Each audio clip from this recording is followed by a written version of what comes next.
Sign up at KUER.org.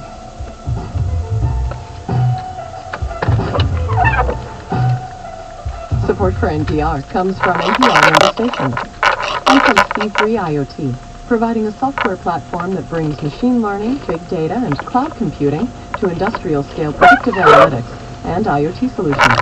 Learn more at c3iot.com. From ADT Security, helping to protect families and homes for over 140 years, offering 24/7 monitoring. Learn more at adt.com. And from the Robert Wood Johnson Foundation at rwjf.org. From NPR News, this is All Things Considered. I'm Kelly McEvers. And I'm Robert Siegel. James Foreman Jr. may change the way you think about the mass incarceration of African Americans on drug charges. Foreman is a law professor at Yale who used to be a public defender in Washington, D.C. He's also the son of a famous black civil rights leader. His father was head of SNCC, the Student Nonviolent Coordinating Committee. In his new book, Locking Up Our Own, James Foreman Jr. tells the story of how blacks in law enforcement, people who have battled for the right to serve as police and judges as well as politicians, made the war on drugs very much their own. And Professor Foreman, thanks for joining us. Thanks for having me.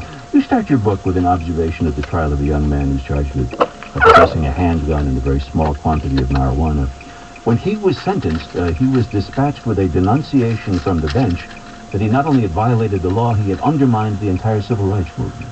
How common was that? It was more common than I certainly would have expected. I mean, when I became a public defender in D.C. in the 1990s, I did it because I imagined myself doing the civil rights work of my generation, fighting. We didn't call it mass incarceration, but we knew by that point that 1 in 3 young black men was under criminal justice supervision.